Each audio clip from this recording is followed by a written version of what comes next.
So I'm going to walk you through my thinking as I start doing a tutorial that I actually found on another website. And I'm not going to follow this tutorial totally since I've done the steps before, but I will follow the basic steps. This is from the website Toots Plus, and it starts with two assets. So in another tab, I have my Pixlr window open. Here I am going to open by pressing the control button, my two stock photos. And with the frog photo, I'm going to go ahead and right click here, copy image address. I'll come into Pixlr, File, Open Image URL. Delete that, paste, and I have my first image. And now I'm going to copy my second image, copy image address. I'm going to go ahead and close these two windows so they're not a distraction. And come back here, and in a new window, File, Open Image URL. I'm going to paste it. Crocodile. Alright, so step one involves setting the resolution or the size for my image, and at this point you don't need to worry about this. You would adjust the size of an image if you wanted to set it to be like a full poster the size of an 8.5 by 11 piece of paper, or if you wanted it to be much smaller, or if you wanted it to be much bigger. Essentially you're setting how many pixels you're going to have, which allows you to print at a larger or smaller size. So step two, since size doesn't matter for our purposes now, I need the crocodile head, and I'm going to essentially get ready to remove the background so that the head can be moved on to the frog. They're also pointing out that I can use the transform tool. You can feel free to read through this in more detail. It'll help you learn how to use it. They're also recommending I could use the magic wand tool or the eraser tool. I'm going to go ahead and mostly use the eraser tool, though I can also use the selection tool some.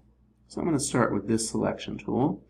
And similar to what I did with Lincoln, I'm going to unlock, I'm going to duplicate layers, and I'm going to hide my background layer. And now with my selection tool, with this one, I can select out some big areas that I just want to delete right off the bat. And you may find that the eraser tool is actually more effective for this, especially since you can undo things. I see a couple areas where I need to change my selection, so I'm going to press the control key and it gives me a minus. And so now I can select that tooth, and I want to just give a little more room. I cut it a little close there. Okay? And now I can press the backspace key. So that was just to show you how this selection tool works. I'm going to go ahead, right click, go to deselect, and now using my eraser tool I can get rid of some more of these details. And if I look in how they're doing it, I can see that I actually don't need a lot of the bottom of the crocodile's head. I'm looking ahead in the tutorial. Before I actually start transforming it, I'm just preparing for exactly what I need to erase. So I'm seeing that I can get rid of most of this background. So I'm going to go ahead, and I notice that my my eraser tool is in brush mode, so I'm going to switch it actually so that I have hard edges as I'm going about this. And I'm going to start deleting some of these unnecessary parts. So I'm going to come around there. I'm trying to maintain the integrity of the edge of the bottom of the crocodile's head. So I'm seeing that for most things at this point, oops, I'm going to undo that because I lost some of the top teeth. I'm going to need to go down to a smaller brush. So I'll move down to a 50, get in here for some of these details. And you can see, like, I end up changing my brush size quite often as I'm going about this. And maybe for this one, it actually would have been better to just jump to the 20. Sometimes you don't know until you've started doing it. You can see I accidentally clicked into my history and lost some of the work that I had done. So that's a good thing to remember. If you make a mistake and you want to go back into history, you can use that as a resource at any time.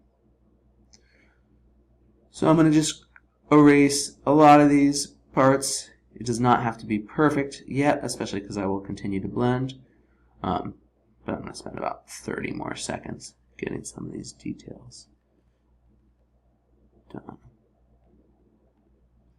And you'll notice I'm pretty fluid with this, and that's because I'm using a pen tool, a separate pen tablet, which is extremely helpful. So if you have access to one, highly recommend using it. Oh, so I can see I made a mistake there. You'll notice I lost a lot of work in that mistake. So it's good to lift up my mouse every once in a while. And I can do these nice fluid strokes leading into lifting up. And that way, if I make a mistake, I don't lose all my work. So I'm just going to add a little more detail, getting rid of some of the outlines near these teeth. And you can see this is like, if you're a perfectionist, you could spend all day doing this. And if you want to make really a high quality professional image, you probably should.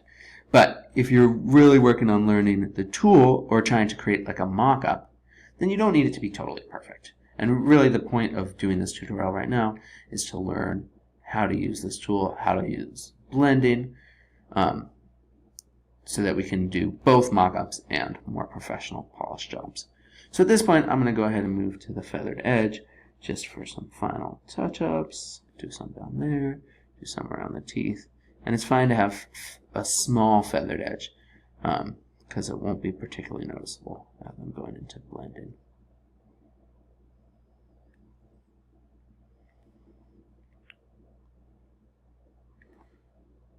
Alright, great.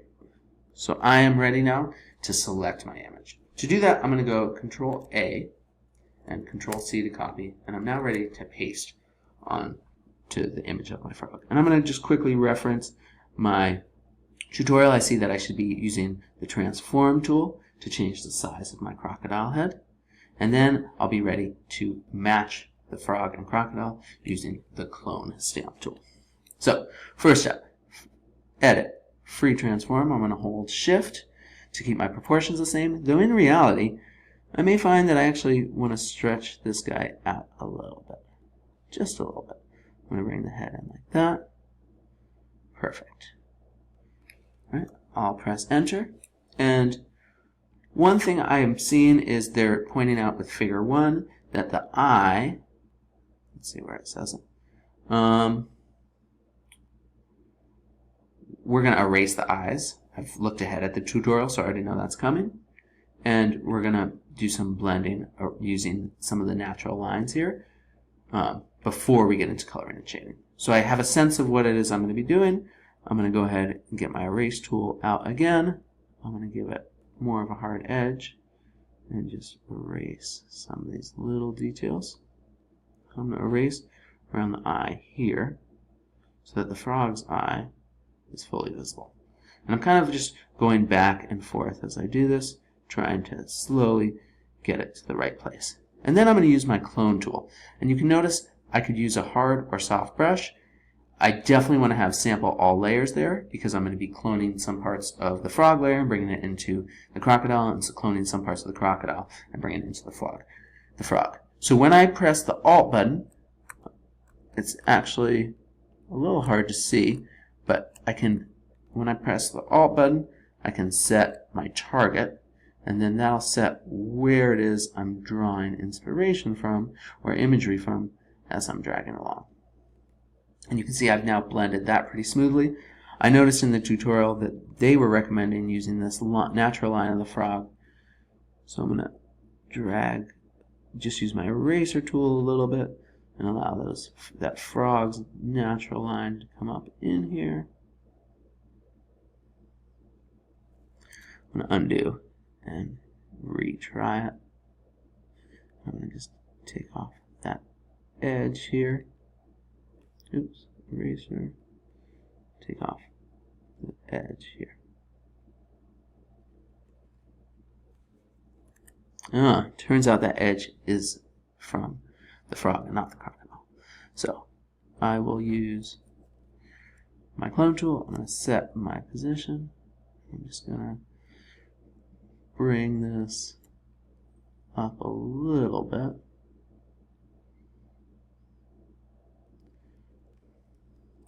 And if I don't like what I've done, I can always reset my tool and start to do it again.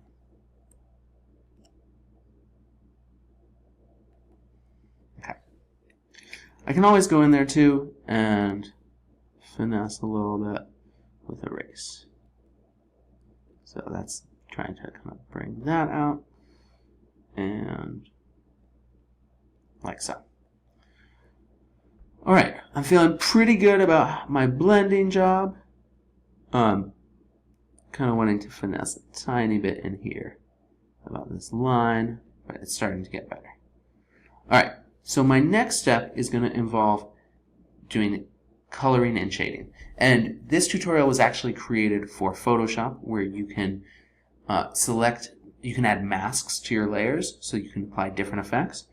Since I'm using Pixlr, what I'm going to have to do is just duplicate this layer, and I'm going to do one layer where I do the frog's mouth and one layer where I do the frog's head. So I'm going to start first where I'm trying to change the color of the frog's head. I'm going to go to Adjustment and go to Color Balance. And I'm going to just experiment with these dials, bringing the green up. I got my blue offset. I can see kind of what these do. And notice that this is just adjusting for my crocodile. I can get my crocodile really red. It's not affecting the frog at all right now. And I just finesse until I get it to a place where I feel like the blend is good. So, good enough for me. And then I'm going to turn this layer on, the top layer. And make sure the bottom layer is on. You can see the difference. Not significant, but definitely some greener. One thing I am seeing is I have a little bit to erase here. And that's true over here as well. Okay, so I'm going to my top one. Again,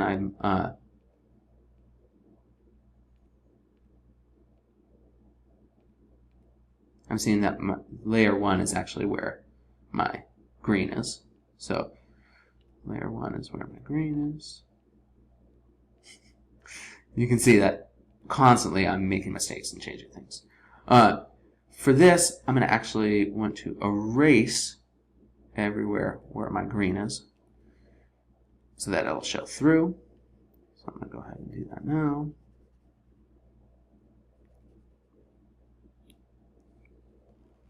And now, because I've erased that, I'm prepared to do some adjustments to the color balance of my mouth. So I'm going to bring it down a little bit.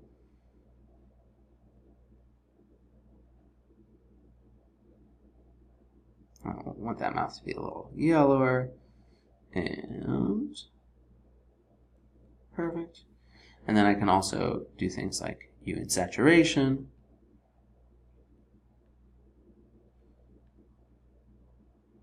To make it just a little bit darker. Okay. And I'm going to want to erase. Nope. Nothing more. And I'm seeing like my erasing was a little sloppy. But it definitely looks better than it was. So you can finesse that more.